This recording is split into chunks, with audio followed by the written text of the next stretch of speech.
जय हिंद साथियों, स्वागत है आप सभी का क्लास 12 हिंदी की एक और इम्पॉर्टेंट वीडियो में। तो अगर आप लोगों ने मेरे पे विश्वास करके इस वीडियो पे क्लिक कर दिया है तो वीडियो को पूरा ध्यान से देखना।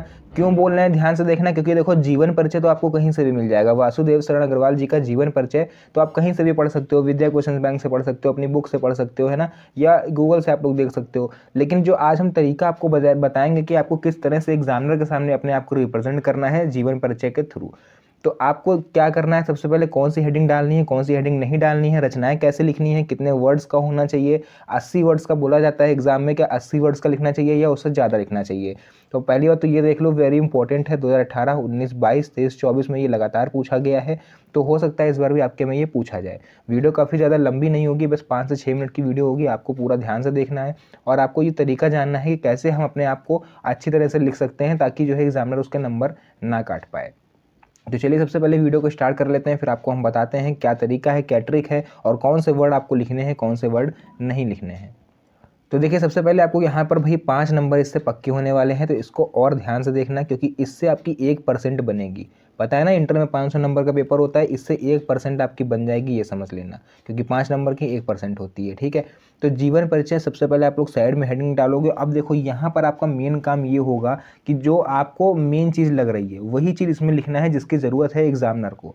यानी कि जैसे यहाँ पर मेन चीज़ें हमने लिखी हुई हैं। डॉक्टर वासुदेव शरण अग्रवाल का जन्म सन 1904 ईस्वी में मेरठ जिले के खेड़ा नामक ग्राम में हुआ था। तो यहाँ पर आप लोग एक चीज़ ध्यान से देखो, हमने 1904 को हाईलाइट कर दिया, बाकी ब्लू पेन से है, इसको हमने ब्लैक पेन से कर दिया। रेड पेन तो अलाउ नहीं होता है एग्जाम में, तो आप ब्लैक पेन से हेडिंग डालोगे, ब्लू पेन से लिखोगे और जो मेन चीज़ें हैं उनको आप ब्लैक पेन से हाईलाइट करोगे। होता है इससे ये है कि भाई एग्जामिनर की नज़र सीधे इस ब्लैक पेन पे जाएगी और वो ये जान पाएगा कि आपको इसका मतलब सही से याद है, आप बना के नहीं लिख रहे हो। ठीक है, वरना कई बार ऐसा होता है, अगर आप बिना हेडिंग डाले, बिना हाईलाइट करे आप ऐसे ही लिखते चले जा रहे हो कहानी की तरह, तो वो भी आपको नंबर कहानी की तरह ही देगा। ठीक है, 5 में से 2 या 3 नंबर पकड़ा देता है, बट अगर आप इस तरह से करोगे तो आपके चांसेस ज़्यादा हो जाते हैं इसमें नंबर मिलने के। तो यहाँ पर 1904 में मेरठ जिले के खेड़ा नामक ग्राम में हुआ था। इनकी बात हो गई। इनके माता पिता की बात कर लेते हैं। इनके माता पिता लखनऊ में रहते थे, अतः इनका बचपन लखनऊ में ही व्यतीत हुआ है। ठीक है, तो भाई किसी का भी जीवन परिचय लिखो, सबसे पहले हमें उसकी प्रारंभिक शिक्षा लिखनी पड़ती है कि प्रारंभिक शिक्षा इनकी कहाँ हुई। तो यहाँ पर आप लोग लिख लोगे कि यहीं पर इनकी प्रारंभिक शिक्षा भी हुई है। यहीं पर मीन्स कहाँ पर हुई है? लखनऊ में। भाई जब माँ बाप रहते थे तो इनकी शिक्षा भी कहाँ होगी? लखनऊ में ही हुई है। भारतीय संस्कृति और पुरातत्व का यह महान पंडित एवं साहित्यकार सन 1967 ईस्वी में परलोक सिधार गया। मात्र 63 वर्ष की आयु में इनका भैया देहांत हो गया। तो इस तरह से देखो, हमने कितना शॉर्ट में जीवन परिचय लिख दिया। अभी आपको क्या करना है, इसके बाद जीवन परिचय में देखो 3 पॉइंट होते हैं। पहला जीवन परिचय, फिर साहित्यिक परिचय, उसके बाद आपकी रचनाएं। तो ये जो पार्ट है हमारा, ये है केवल जीवन परिचय का, तो इसको आप लोग स्क्रीनशॉट कर लीजिए। इसके बाद हम आपको साहित्यिक परिचय लिखवाएंगे। देखो बच्चों, ध्यान देना एक चीज़ को कि जीवन परिचय में जैसे किसी का माँ बाप का नाम भी लिखा होता है उसमें, तो आप माँ बाप का नाम भी लिख सकते हो, लेकिन जितनी भी इंपॉर्टेंट चीज़ें हैं उनको आप हाईलाइट जरूर करिएगा। उससे आपके नंबर के चांसेस ज़्यादा बढ़ते हैं। मेरा खुद का एक्सपीरियंस है, मेरी ऑफलाइन कोचिंग का एक्सपीरियंस है, तभी हम आप लोग को ये चीज़ बता रहे हैं। नेक्स्ट हम लोग देखेंगे इनका साहित्यिक परिचय आप कैसे लिखेंगे। तो सबसे पहले देखो, यहाँ पर क्या करना है, साहित्यिक परिचय हेडिंग डाल ली हमने। इसके बाद आप लोग लिखोगे, डॉक्टर अग्रवाल भारतीय संस्कृति, पुरातत्व और प्राचीन इतिहास के प्रकांड पंडित थे। यानी कि ये जो पुरातत्व विभाग में भी ये रह चुके हैं। ठीक है, लखनऊ के पुरातत्व विभाग में भी ये रह चुके हैं।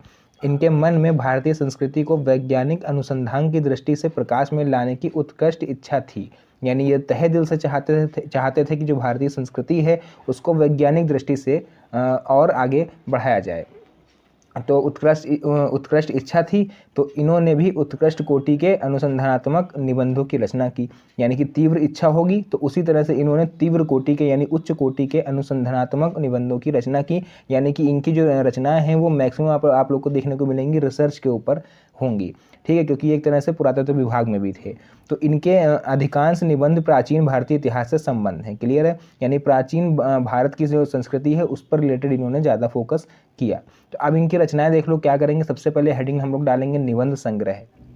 3 पॉइंट होते हैं। पहले निबंध संग्रह होता है, शोध प्रबंध और संपादन। ये 3 चीज़ें आपको डालनी है और इसके अंदर जो भी है पॉइंट आपको लिख देने हैं। जैसे इनका निबंध संग्रह है, बहुत ही फेमस निबंध संग्रह है, पृथ्वी पुत्र, कल्पलता, कला और संस्कृति। ये 3 हमने केवल लिए हैं, इनके बहुत ज़्यादा हैं, कम से कम 12 से 15, और अगर आप चाहो तो इसमें लिख सकते हो, वैसे इतने याद नहीं रहेंगे।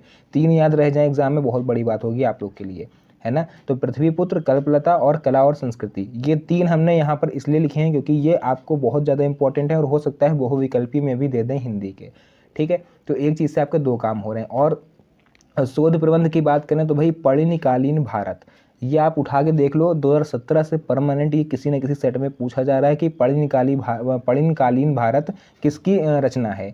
तो वहाँ पर भाई बहुत से बच्चे गलत कर जाते हैं, हजारी प्रसाद द्विवेदी कोई लिख देता है, कोई महादेवी वर्मा लिख देता है। तो भाई यहाँ पर आपको ध्यान देना, वासुदेव शरण अग्रवाल ही लिखना है। क्लियर है। नेक्स्ट देखते हैं हम लोग संपादन, यानी कि इन्होंने किस किस पत्रिका का संपादन किया, किस किस अखबार में इन्होंने काम किया और उसको छापा। तो पाली, प्राकृत और संस्कृत के एकाधिक ग्रंथों का इन्होंने संपादन किया, यानी मैक्सिमम इन्होंने संस्कृत के ग्रंथों में ही अपना योगदान दिया है। तो इस तरह से बच्चों आप लोग चाहो तो ये वासुदेव शरण अग्रवाल जी का जीवन परिचय पूरा लिख सकते हो, क्योंकि इसमें आप लोग को जो 5 नंबर हैं वो पूरे कंफर्म मिलेंगे अगर आप इस तरह से इस जीवन परिचय को लिखते हो, ठीक है। तो आज की इस इंपॉर्टेंट वीडियो को हम लोग यहीं पर एंड करते हैं। मिलते हैं नेक्स्ट वीडियो में एक और अच्छी इंटरेस्टिंग मज़ेदार वीडियो के साथ। तब तक के लिए धन्यवाद। जय हिंद।